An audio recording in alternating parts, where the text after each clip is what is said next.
Hey guys, this is Kai and welcome to my 13.9b meta-analysis. Now this video, compared to all my other previous meta-analysis, this one's going to be short. It's going to be short as hell because, listen, there's not a lot of unique, niche, interesting lines to talk about in this patch, at least so far that I've noticed within the first, 4 to 5 days of the patch being out at this point. But like a lot of the things that we're going to talk about, we're nearing the end of the set. There's not many other lines to really discuss. So it's going to be pretty brief overall. But I mean, without further ado, let's just get into it because again, there's not too much to talk about. Now, before we talk about the comps, I guess I do really want to talk about the Morgana stuff as well as some other traits and units and items first. It's a little more important and a little less talked about compared to everything else. But I mean, I think the Morgana one's sort of the one that everybody knows at this point. But in case you are living under a rock, Leduck, who is a fantastic YouTube content creator over on the TFT community, but he is sort of recently been putting out a lot of these like, hey, this bug exists and we need to talk about it sort of videos, right? And one of the videos he released just a little while back was actually about the Shiv Morgana tech, where if you don't know, Morgana, her passive just allows her to just, every time she auto something, shred armor, shred MR. Simple enough, right? But it turns out that this actually also applies with static shiv procs as well as ionic spark, any, aura damage items like Sunfire Cape and Thornmail. These all work in the same fashion. So every time that, let's say with static shiv, Morgana procs it and the shiv hits like 3-4 different units, that armor and MR shred actually applies onto all those units as well. And the reason why this is important is because, as you may have guessed, you don't need Last Whisper on your carries anymore. You don't need Ionic Spark. You don't need Shiv on your carries anymore. I mean, you could have Shiv TF. That's fine. Like, obviously, it's one of his best items. You should Shiv TF. But regardless, in terms of flexing your units, if you're playing like a mech flex board, or if you're playing maybe some form of a mascot board, you can just Shiv Morgana and you just have MR shred and armor shred, and you don't have to worry about it. It's really, really strong at the moment. So the meta is actually sort of right now fixated on this idea of Morgana AoE shredding everything. And this actually is also the reason why you don't see people prioritizing tank items as much as they used to, because of this tech. What's the point of slamming all these items like a D-Claw and a Warmogs or whatever when, like, sure, if they're your only components, you should slam them. But at the same time, it's like, dude, like, I could just build damage items instead because my front line is not going to have resistances anyways. What's the point? So without further ado, now talking about, not prioritizing front lines, the first comp that really can utilize this sort of idea is the Neeko TF comp. Now, this comp, again, the idea is that you're really prioritizing your Neeko items and your TF items, and you don't give a shit, really, about frontline items. Frontline items in this comp, fake fucking news. It's like, nobody gives a shit. Nobody cares. Oh my god, does nobody care.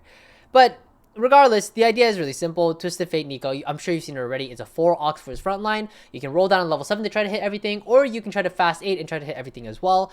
But just saying, it is contested very often. It's a very solid and reliable board. It's basically, a buddy of mine calls it all reliable.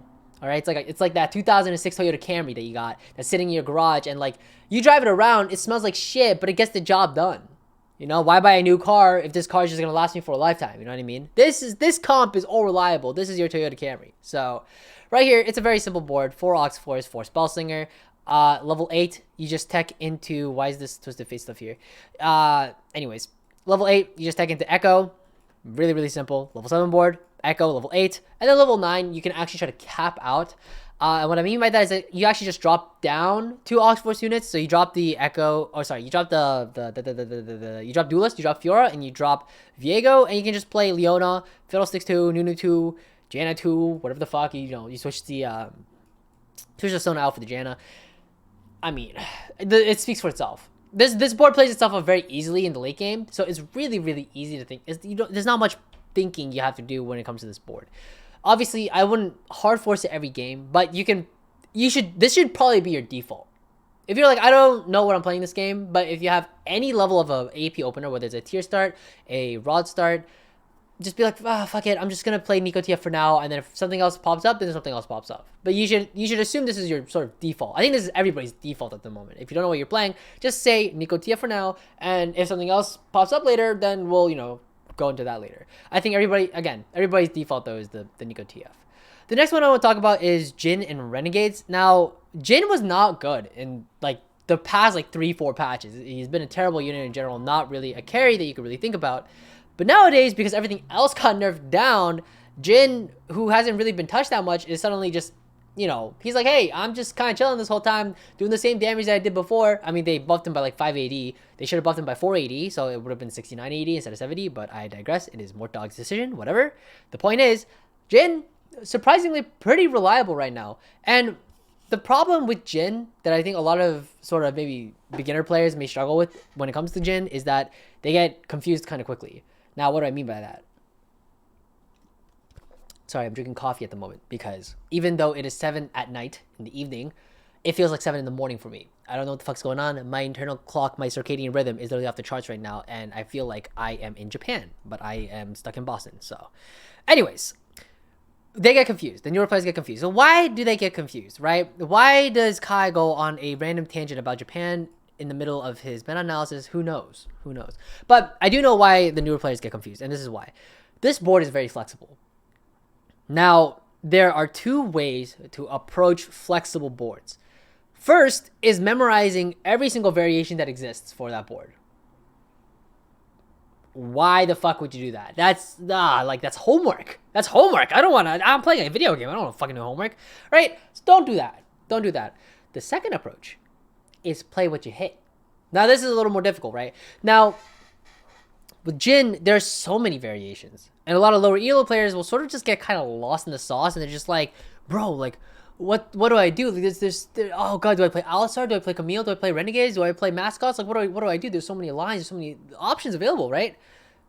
Relax. We'll talk about it. Relax.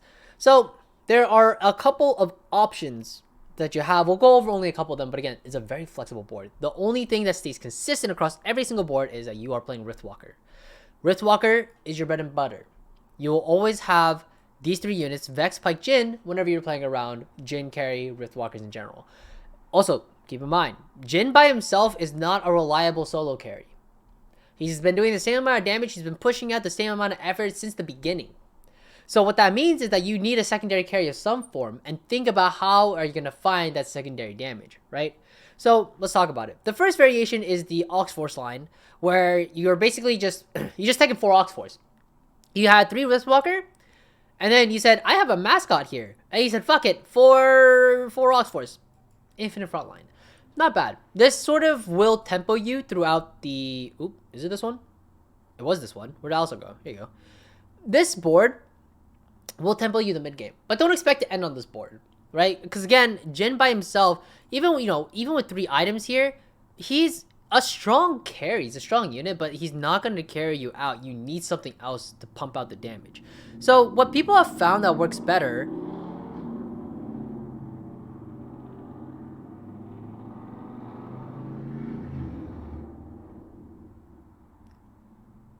That man has the tiniest penis of all time. Holy shit. Sorry, there's a motorcyclist out. There's always motorcyclists outside whenever I'm trying to record this shit. And they're always revving their engines and shit. It's so annoying. Anyways, before I was rudely interrupted, what people have found in higher elo, and you'll see this board a lot actually if you've been climbing the ladder recently, is the 4 mascot board. And the 4 mascot board relies on asol Jhin duo carry, so this is where you're getting that secondary damage from. But the idea is your front line is actually going to be Aatrox. And the reason why is because Aatrox is just solid. He gets a lot of the healing from mascots, so he doesn't die very quickly. Plus, asol is really good at cleaning up what Jhin cannot. Or, actually, vice versa is also true. Jhin will just clean up whatever asol cannot. Asol is actually one of those units that's really, really awful at clearing the board. So he's not a great solo carry, so he needs somebody else to, help him out, right? He's like that lazy coworker that you have that, he does everything like 80%, 90% of the way there, but he just won't do that last bit of 10%. So you're there and you just, you enjoy working with this guy, but you're just kind of like, dude, like, come on, like, just pick it up just a little bit more and I would love you. You know what I mean? That's what asol is. That's why, like, if you get an asol carry, that's why Axiom Arc actually isn't very good on him, even though it sounds really good. But the problem is that asol, again, he doesn't clean the board. He just punches it down and beats it down like a little boy. And then, what was that metaphor? Moving on. But the point is, again, everything's softened up, buttered up, ready for Jhin to just clean and wipe out, right? So that's why, again, Extinction Event, if you hit it, terrific, great augment. But don't take Axiom Arc. You're trolling yourself if you do that, because it's almost like not having a gold augment. It's terrible. So this is sort of the main board that you'll see, and this board, as you can probably infer, it's a very top 4 board. It's very hard to cap out with this board. The idea is that, like, your level 8's maybe like an Aegis unit, so maybe you tech into something like Echo here, and That's about it. That's about as far as this board will go, right? Aatrox compared to like any other like frontliners, it's like, you know, he's a strong unit, don't get me wrong. But does he compare to a unit that actually has traits active and can do more? No, because he's a threat, right? And that's his identity. So again, this is a very top 4 board. Don't expect to win out with this board. A lot of the times when people play this board, they actually look for Jhin 3 as a potential out. But again, it's kind of a weird sort of out to be looking for in general. And ideally, you want to be able to maybe try to fast 9 with this board and then try to just, you know, cap out with some legendaries. But again, at the end of the day, you shouldn't, if you're playing this board, you should assume you're just going 3rd or 4th and just call it, right? This is sort of like that board you just play when you're just like, yeah, you know, you're just trying to get by, and that's okay. Now, Jhin also has some variations that occur with Camille. Now, why Camille? Camille was, you can guess, she is a renegade. So the idea is that if you get Hextech Retribution, you can actually keep Camille on the board and you can just tech into renegades. Now, 7 renegades is a lot to ask for. It's a lot to ask for, because even though you don't need the renegade emblem, what you could do is that you could just play 7 renegade, right? You could just tech in Lucian and just call it a day, right? You'd have 7 renegade here, and it's fine. The only problem is that you're playing a fucking Lucian on your board, so this is an issue. So typically, if you have some way to get a renegade emblem, you can actually play the 7 renegade board. And you know, like I said before, Jhin is not a great solo carry. Definitely more of a dual carry unit. But if you have the renegade emblem, you'll notice that actually, if you go into the stats and you look into Vex's best augments, surprisingly enough, or not his augments, but his best items, surprisingly enough, renegade spat's actually up here. And you might be like, well, why is that the case? Well, the idea is that you're playing 7 renegades, and then Vex ends up just being your duo carry. And then what ends up happening is that you can actually, you have 2 options here, really. If you have a lot of Vexes, you can just stay level 7, actually reroll for Vex 3 and just play within renegades, which is kind of odd. But what ends up happening most of the time is that, because that's if you have like 6 Vexes and you're like, I might as well just hit Vex 3, right? But most of the time you're sitting on a Vex 3, you don't have any other duplicates. So what ends up happening is that people just go level 8 instead. They'll take it in Alistar because holy shit, like everything, the fucking trace just lit up like a fucking light bulb. Look at that. Thomas Edison, who? You know? So what ends up happening is that you just go level 8 and then you can just slow roll at 8. You slow roll at 8 for Vex 3. So yeah, sure, you don't have that asol to help dual carry for your Jhin. But now this Vex by himself is kind of a lot of damage, especially with the renegade creds. So this is actually like a pretty decent board. I don't think I've played it yet, personally speaking. But I can tell you for a fact that I've definitely seen some players play this stuff, and this is some good stuff. This is some gas. Like some of the kids would say, this is some gas. You're cooking. This is some good stuff. So definitely like consider this board as well if you're trying to play into it. Obviously now we have the 5 renegades as well. You just don't play the renegade crest. And by the way, let me just throw this out here real quick. Before you're just hard forcing this renegade crap, just keep in mind, renegade crest at 2-1 is terrible. 4.71, renegade crown 4.68.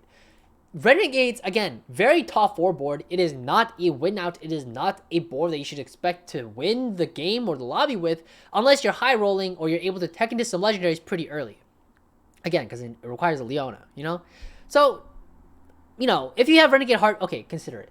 But if you hit renegade crest at 2-1, don't think it's a high roll. In fact, it's probably the opposite, and you're probably gonna get fucked. And the idea behind renegade crown being really, really bad as a prismatic is, again, renegades, it's a top 4 board, but on top of that, you're stuck in a prismatic lobby. And prismatic lobbies are terrible because somebody's always high rolling out of their ass in a prismatic lobby. And the power and the dynamic and just the strength of everybody's board in prismatic lobbies are just so high that quite honestly, it's look how terrible these stats are. It's a 4.8. Like you're not gonna have a good time. So, anyways, don't play renegades in a prismatic lobby. You're shooting yourself in the foot. Renegade heart though, think about it. Decent option. But moving on. Now again, 5 renegade. This is with 3 Aegis instead, and that's totally fine as well. The idea is that at level 7 you have something like this.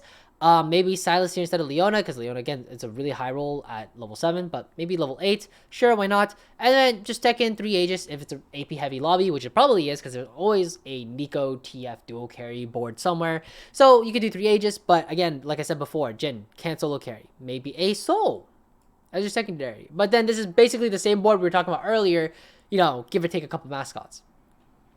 It's alright.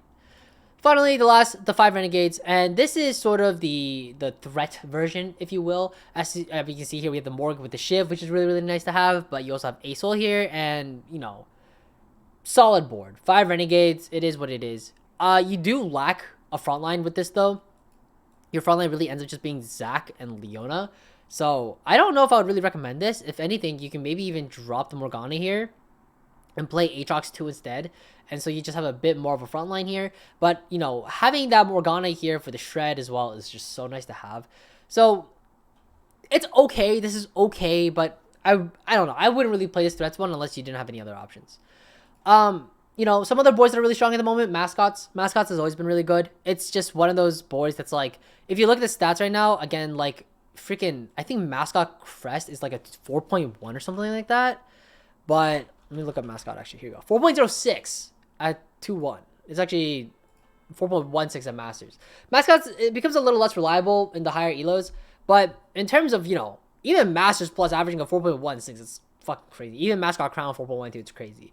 And the idea is just that, you know, mascot, again, it's one of those comps that didn't really get touched by the nerfs. So even though it's been dishing out the same amount of damage as before, now it's just a little stronger than everything else because everything else got nerfed. So, you know, again, mascots is great. Feel free to run it. The only issue is that now that Jhin is back in the meta, Vexes are going to be a lot harder to find. So what ends up happening is that people end up playing the 4 mascots threats board that I showed you earlier, which is just, again, it's the Jhin, Aurelion Sol duo carry, and Vex is just, you know, he's just there for fun, right? But again, this board, if you're uncontested for mascots, 6 mascot is really strong, especially during the mid game. So definitely keep that in mind. One of the boards that has been sort of trending as well recently, I think because of dish soap for the most part, is Lulu reroll. Even though, personally speaking, I mentioned this comp in the last minute analysis, but I digress. Lulu reroll, always strong, always has been. Now, the comp is just at level 5, you play 4 hearts, and then once you 3-star your Lulu and your Pantheon, and ideally your GP, then you just tech into supers at level 6, and it's pretty straightforward. What I will say, though, is that I don't think this board is actually very reliable. I actually think that this board is one of those boards that you kind of have to high roll a little bit. And the reason why I say that is this. The ideal scenario when you're playing this is that you are uncontested for Lulus. You don't have that many Infinity Team players in your lobby, because if there's at least 2 Infinity Team players, your Pantheon 3 is going to be a little hard to find. And then on top of that, you also kind of want to 3-star a lot of units on the board. I've played this comp a lot. And I bought 4 with it. A lot. Now, the reason why is because it used to be that the old approach of Lulu reroll was that you 3-star Lulu, 3-star Pantheon, just push levels. That was the old approach. Nowadays, that's not enough. So what ends up happening is that once you're level 6, you end up rolling and slow rolling again. Because you want to actually... What I found and what I've seen, 4 3-stars is sort of the sweet spot. If you can get 4 3-stars going, you're pretty good. Usually it's GP3, Pantheon 3, Lulu 3, because you're rolling for 1 cost for like forever, and they'll basically 4-1. And then at 4-1 or 4-2, you go level 6, and then you just try to 3-star your Malphite or your Lee Sin, and then you just push levels, right? And the idea is that Pantheon 3 by himself is not strong enough to be a solo frontline, so you want to 3-star the Malphite or the Lee Sin so that you can fortify the frontline just a bit more. Because another thing too is that this board doesn't cap out with 6 hearts. You might think it's a 6 heart board. The idea is that actually you cap out at 4 hearts and you just play something like TF, asol, one of the two, and then with like Aatrox or whatever for like your front line as well. And like there's so many variations. It's very flexible for the last 2 slots. A lot of the times it looks like something like this. It can look something like this. You have a lot of options at your disposal. But the idea is that 6 heart isn't really worth it unless you hit like a really early Syndra, or maybe you're playing around the Syndra augment and powered reserves. In that case, yeah, play 6 heart. But the idea is that you don't really want to cap out around 6 heart because you end up playing 2 shitters. It's really hard to justify just a Viego 1-star with like no items. So, and you're going to be behind levels in terms of everybody else because you're rolling so long, right? So the idea is, again, play around 4 heart, try to cap out around here. Another thing I will say about this too, this board is a very 1st or 8th board. And what I mean by that is that if you hit all your units, you'll probably go 1st. It's really strong. The downside is that if you don't hit your units, you're probably going 8th. It's very polarizing. It's really weird to go 3rd or 4th with Lulu reroll. If you manage to make it top 4 with Lulu reroll, you're probably going 1st or 2nd. And then if you bought 4, you're probably going 8th. Because you didn't find your Pantheons, or maybe you didn't find your Lulus or whatever. You're just not hitting, or maybe you got contested or whatever, right? The idea, though, is that this board, it's scary to play around. Because you're basically taking all of your HP and sacrificing the vast majority of it. Most of the time, you're down like 60, 70 HP even, by the time your board is finally online, meaning 3-star Pantheon, 3-star Lulu, 3-star GP probably, and then you're probably now just trying to find the 3-star Malphite and like the 3-star Lee Sin. So this board actually requires you to have a pretty strong understanding as to how to position properly, because let's say you position like this the whole game, you're gonna lose, because there's gonna be fights where you should have positioned on the left side, maybe something like this even, right? Some bullshit like this, and it's gonna be hard. It's gonna be hard. This board requires a lot of scouting, a lot of shifting your units around to make sure that you don't get fucked up by something like Hacker, something like a Shroud shouting one side or whatever. And you gotta be like vigilant and paying attention like all the time. This board, even though it's a 1-cost reroll board and it sounds really easy, theoretically it is pretty easy. But at a certain point, you'll get to the point where the lobbies are too strong because you're a high enough rank that people are playing tempo. People are playing the strongest board. People understand how to push and punish for your mistakes. So at a certain point, you can't just fucking, like, you know, just turn your brain off and just sit like this the whole game. It's not going to work out, right? You're going to lose. You're going to lose HP. And once you're down to like 30 HP, every bit of HP matters from that point on. So let's say you just didn't reposition for one round and you lost like 10 HP, 12 HP, you got punished because your Lulu got killed like super early. Tough luck. It's going to be a lot harder to top 4 now. If you notice any of the digital games where he plays Lulu reroll, this guy, I'm going to be honest, every time he's played it, it's been pretty high roll. I've watched the VODs. He had one VOD, but it wasn't that high roll. It was pretty standard. But besides that, all of his other Lulu games have been pretty high roll. But Lulu reroll in general, you'll notice that he just stops losing HP at a certain point. He just bleeds out to like 30s, low 30s. And then like 32 HP stops, just fucking 10 streak after that. 10 streak, 15, not 15, like 10 streak, 12 streak. And he just streaks for like 2 extra stages. But then it's because he knows how to position properly. And he actually, and again, for the most of his games, he actually high rolls like fucking crazy. But being able to understand how to position, this board will punish you heavily for it. So I actually would not recommend this board. I'd say if you're a very first or 8th player and you really enjoy just going first, seeing all that LP gains, and then going 8th and then losing all those LP gains, if that's your fucking playstyle, then go for it. But as someone who thought originally they were a first or 8th player, this shit fucking sucks. I hate playing this shit. I've lost a lot of LP just trying to play Lulu reroll. So much LP, and it feels so bad. It feels terrible. So I wouldn't recommend it. In terms of augments for this comp, I'm going to briefly talk about augments for this because I think it's important. Chronic Hallucinations is probably your best augment. It's not Foster Growth. It's not Lulu's carry augment. Chronic Hallucinations. And quite honestly, I personally don't think I would even touch this board unless I hit Chronic Hallucinations with a bunch of Pantheons and a bunch of Lulus from 2-1. Chronic Hallucinations is great because it fortifies your front line. The big weakness of this board is that your front line is weak. It's going to be weak for a long time until you hit Pantheon 3, which will, you know, stabilize you until about like 4-2, 4-5, and then you're going to notice it's not strong enough again. So Chronic Hallucinations really just solves that issue. And then Lulu, what you can do, because you don't have her carry augment, obviously blue buff, obviously Gunblade, but then instead you can just do Archangels. Problem solved. Problem solved. You can also do JG, GS. All these are great itemizations as well. It's fine. But with Chronic Hallucinations, Archangels is definitely BIS compared to everything else that you could get. But I mean, I digress. This board, it's strong when you hit, but it's super weak and you will go 8th if you don't hit. If that sounds like something you're interested in, then feel free, go ahead. Now, finally, let's talk a little bit about items. Because, items? Kai never talks about items. Well, we'll talk about it a bit in this one. There's one item in particular, as you can probably guess from the tab name, that I want to talk about, and that is zz'rot Portal. I don't think enough people realize how good zz'rot has become in the meta. The reason why I say that is because I actually think if you have a double bow opener, and then again, in terms of components, in case you're not aware, bow tier are Giga S tier. Everything else is alright, to be completely honest. You could actually make both things work, except for Crit Glove. Crit Glove's like bottom of the barrel. You really don't want to start Crit Glove. But everything else you can sort of make work, but bow tier are your best options because of static shiv meta. But on top of that, if you have 2 bows, you can think RFC for Jax, sure. But zz'rot slamming is actually pretty good nowadays.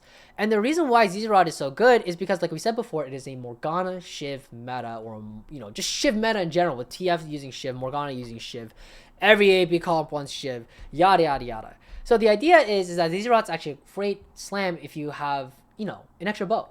Because what ends up happening is that your zz'rot doesn't give a shit about having its armor and MR shred getting taken away from it. it's just gonna spawn a little spawnling, a little bitch boy who will just help extend the fight a little longer. And surprisingly enough, my take, or at least my view on the current meta, is that because of all this MR shred and all this armor shred, having zz'rot probably extends the fight about equally as much. I won't say more than, but it'll extend the fight for quite a lot longer than just slamming like a declaw early. I don't know if I fully 100% agree with that, even though it came out of my mouth. But what I'm saying is that don't sleep on zz'rot. That's all I'm trying to say. I think if you have, obviously, if you have 2 cloaks, slam a fucking declaw. Like, what are you doing, you know? But, like, if you're like, oh, I have bow belt bow. I don't have anything to slam. No, you do. You should slam that zz'rot. It will save you a lot of early game HP, and I think it's very, very slept on. So, again, like we said before, too, with, like, the Neeko TF board, for example, there isn't a high priority with items here in terms of your front line. So, actually, zz'rot, perfectly fine. Perfectly fine here, and it'll extend the fight just a bit longer. And it'll probably extend it longer than if you were to have something like Gargoyles or Declaw on like your Alistar, right? If this is triple item tanked, maybe different. But quite honestly, I think zz'rot's super slept on. And you definitely shouldn't be sleeping on this item. It's super, super good. Very good early slam. Quite honestly, if you're trying to tempo throughout the early game, maybe not early game, but mid game, zz'rot is pretty solid slam. Assuming you have all the bows that you need, right? Another thing too, Ancient Archives. This is the best augment in the game. I don't give a fuck that Infinity spat, mascots spat, Star Guardian spat, whatever at 2-1. Yes, these are slightly higher. It's a 4.19, 4.07, whatever. But like, what, Ancient Archives of 4.32? That sounds like, oh, it's not like broken. It's kind of broken. It's kind of broken because you guys don't know how to, or not you guys, my viewers though, but the vast majority don't fucking understand how to tailor their augments for Tomo traits. I feel like this is a mechanic that's been known for a long time, but people just don't know.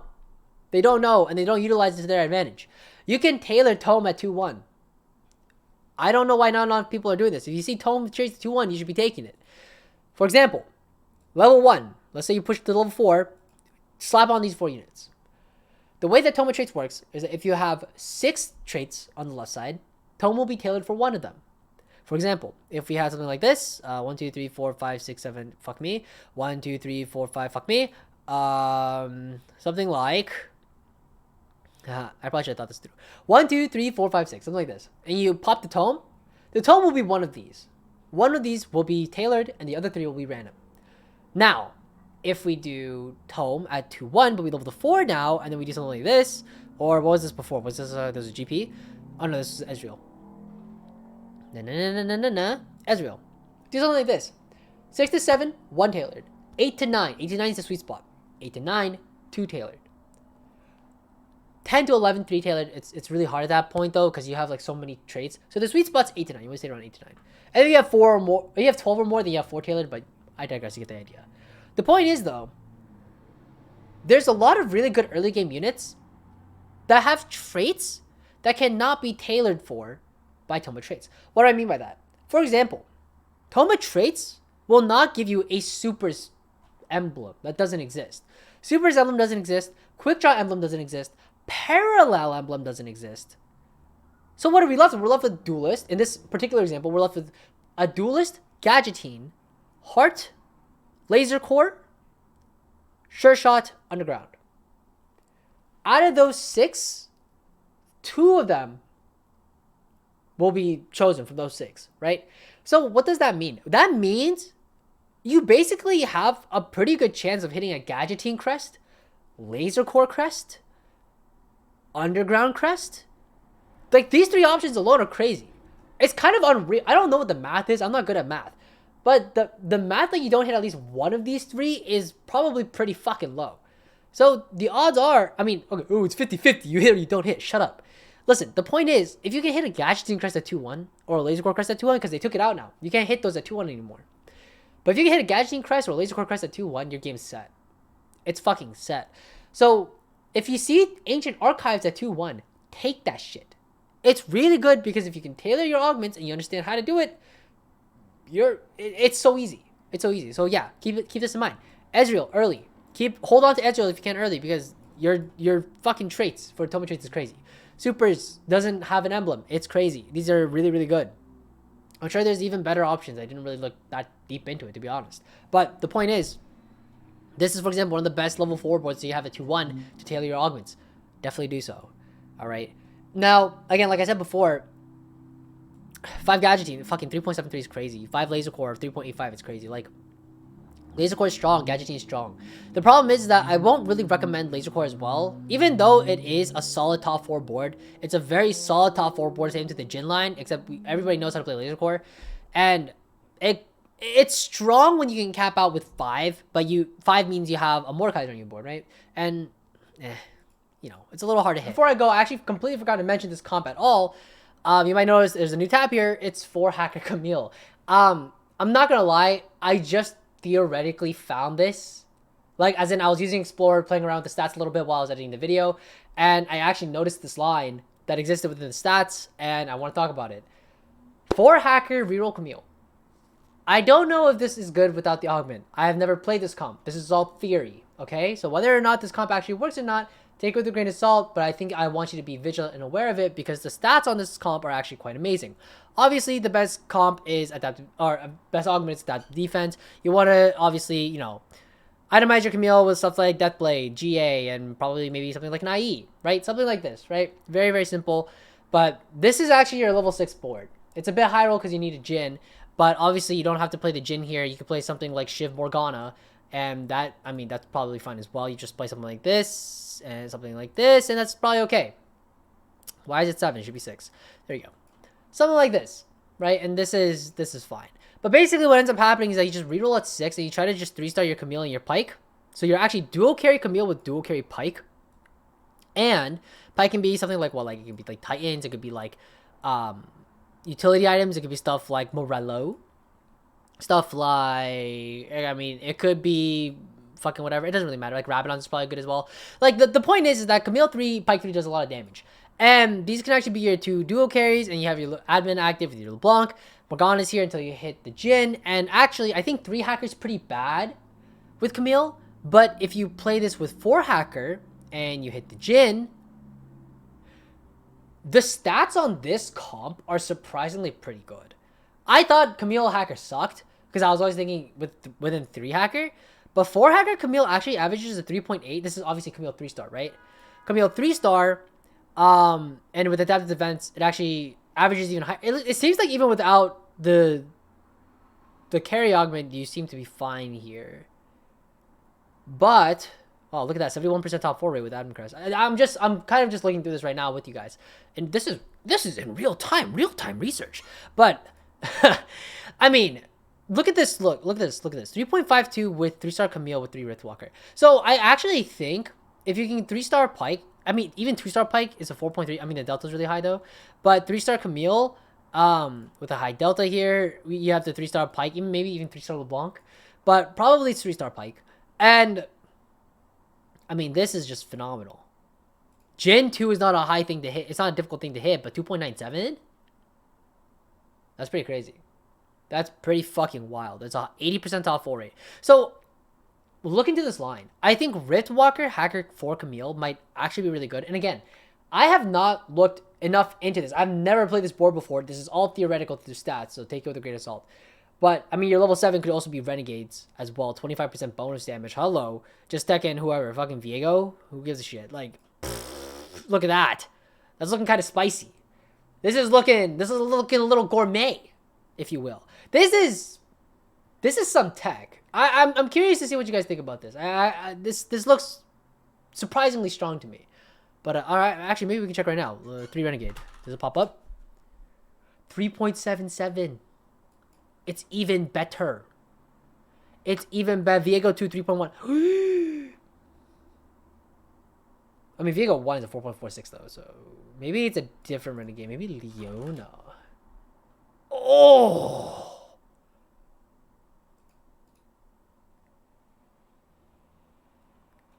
I'm gonna try this on stream. I'll be streaming after this. I'm gonna be trying to force this line if I can. You should come by the stream after this. If you watch this on the day I upload it, I'm probably streaming. Just come by. I might be forcing this line.